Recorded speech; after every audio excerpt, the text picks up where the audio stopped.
So it's a miserable day outside. Time for some more colouring, I think. This one, I'm continuing this one with the quote by Van Gogh. It says, "Normality is a paved road. It's comfortable to walk, but no flowers grow on it." So I take that to mean that if your life is too straightforward,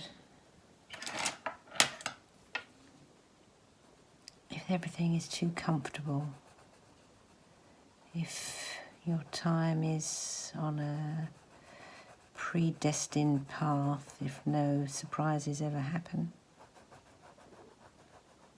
then yeah, it's easy. Things are straightforward, but you don't really learn anything.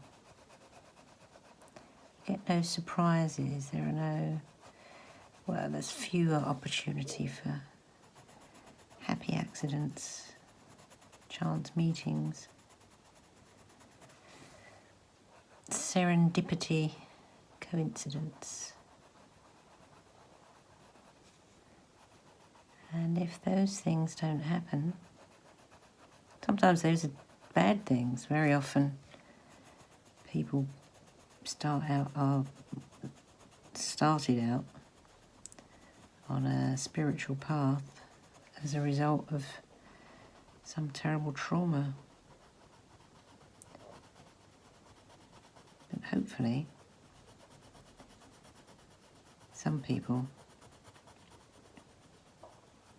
are just guided onto that path without having to undergo even some awful surprise. Like sometimes it's a health diagnosis, sometimes it's losing a job, sometimes it's a bad breakup. It can be lots of things that make people stop and take a second look at their life from a new perspective.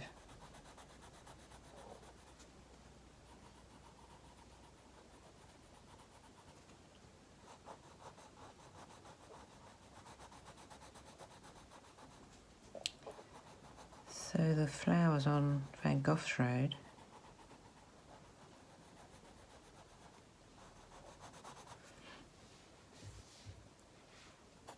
are the beautiful things that surprise you when you stop and look around.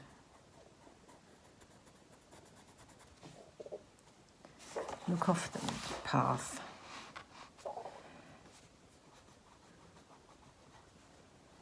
Look over the fence, look behind the hedge, look under the trees and under the bush.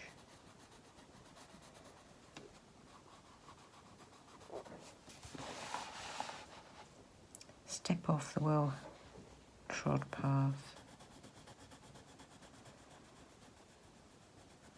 because that's where the treasures are.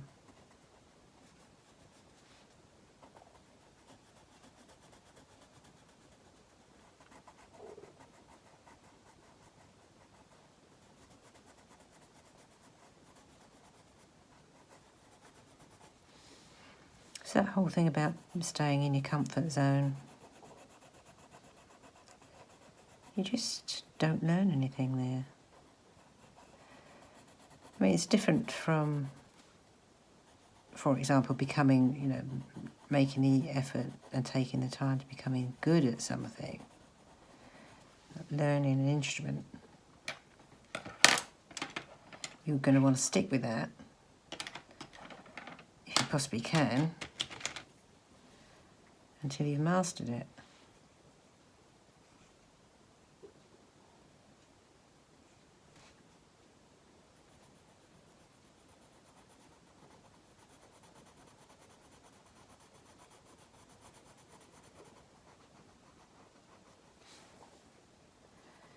which can be very difficult as well.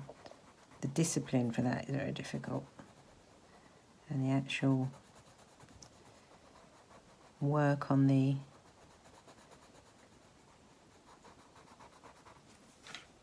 learning the instrument itself can be very difficult.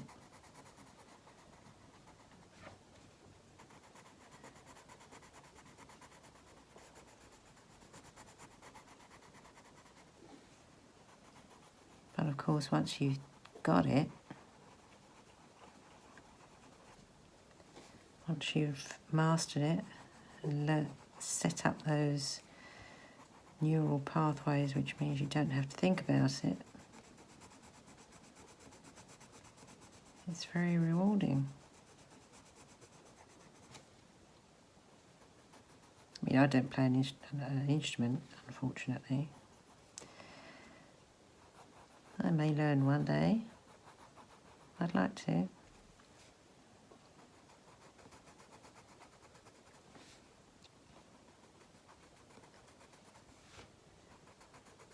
But it must be very rewarding. I'm really jealous of people who do have that skill and talent. I think most skills can be acquired.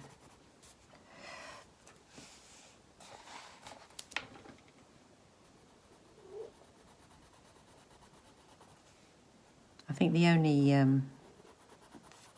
the thing that springs to mind anyway that I've learned that it just does itself now.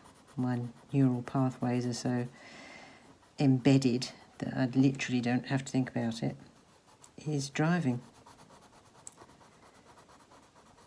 If all you drivers out there, think back to when you first started to learn. Think how you found it, having to do something different with all your limbs at the same time, and your brain and your eyes. One foot's doing one thing, one foot's doing something else, one hand's doing one thing, one hand's doing something else. It just seemed utterly impossible. And all the time you're having to look out for the other cars on the road.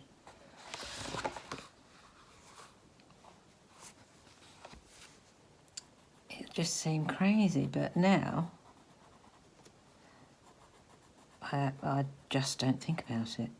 Quite often my car takes me places I don't want to go because it's habit and my brain is working without me.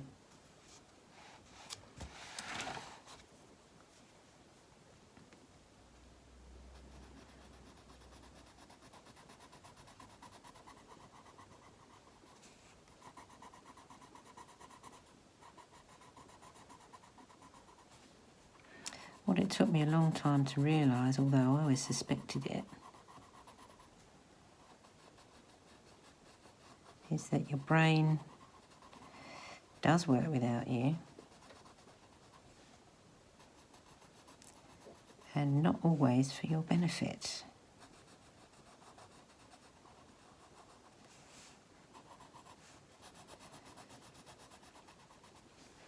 When your mind is telling you, you can't do that, you shouldn't do that, you're not good enough for that, you don't look right, you don't sound right, you'll never fit in.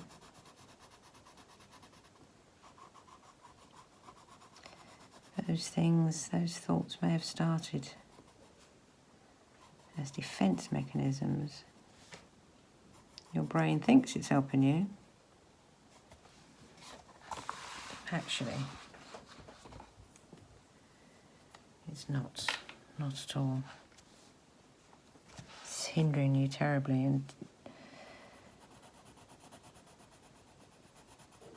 the trick is to notice when that's happening. I think noticing was the first big pointer on a spiritual path for me. Just notice what's going on in your own mind.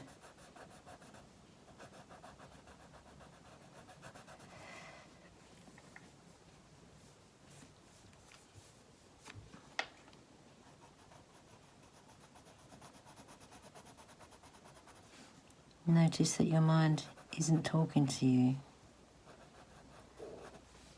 in a compassionate way.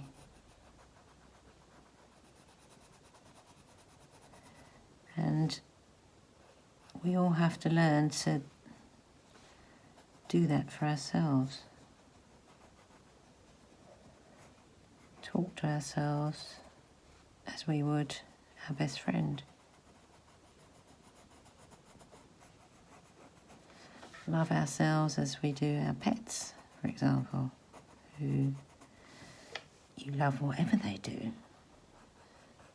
However much they throw up on your pillow or chew up your favourite jumper, you would never consider for a second not loving them because of that.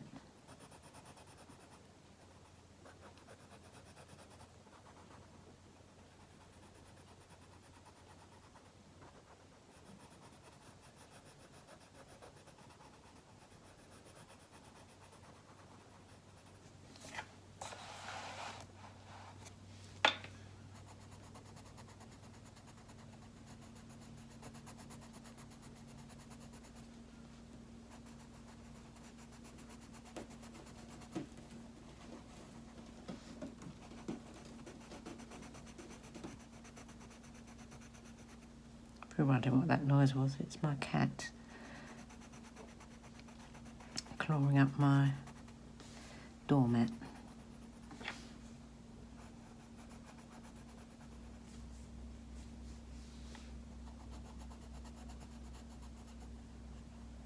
But I still love him.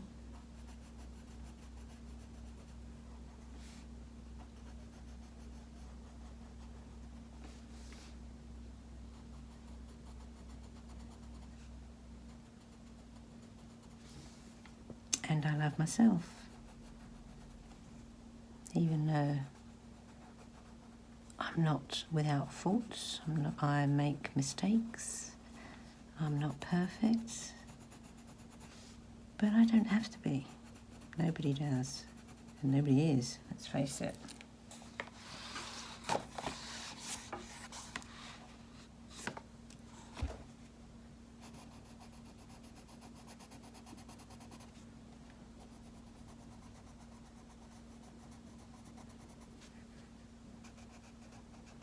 So we need to just be aware that we are not our minds.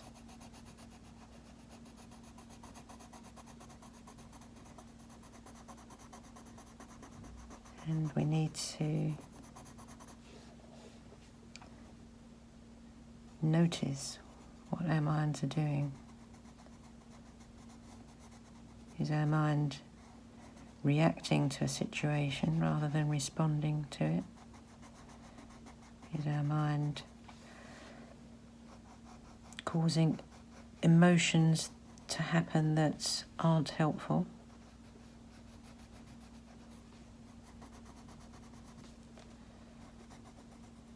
Very often that's anger.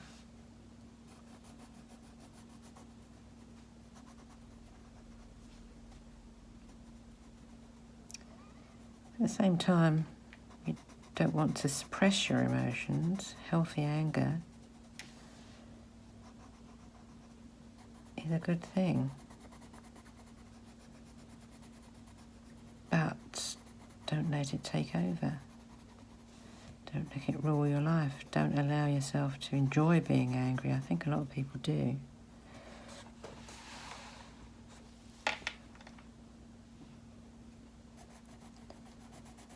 It's very unhealthy.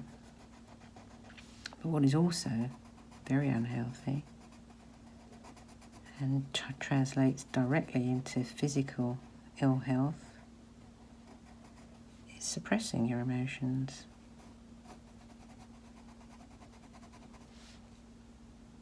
You suppress your emotions, it's very stressful for your body.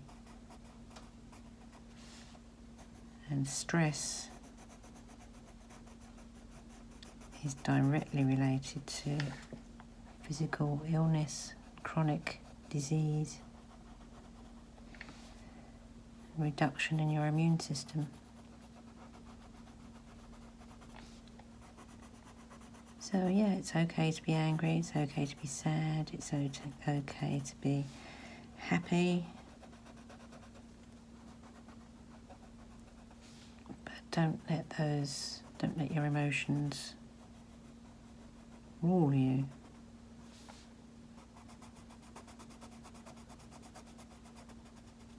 You are not your emotions, you are not your mind. You can respond rather than react, which just means you are in control of your response.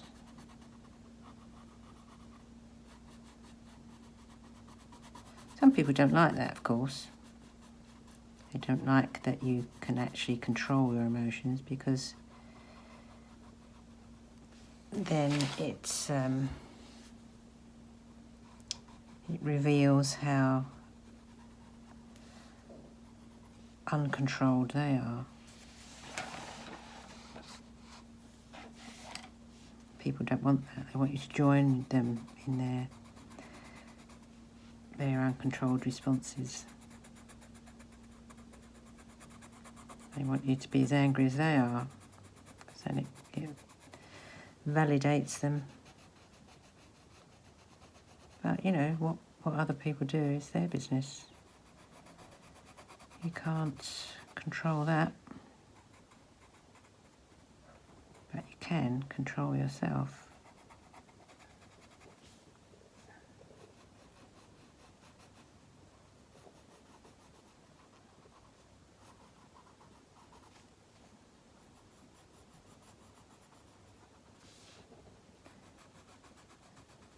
And what that does, that helps you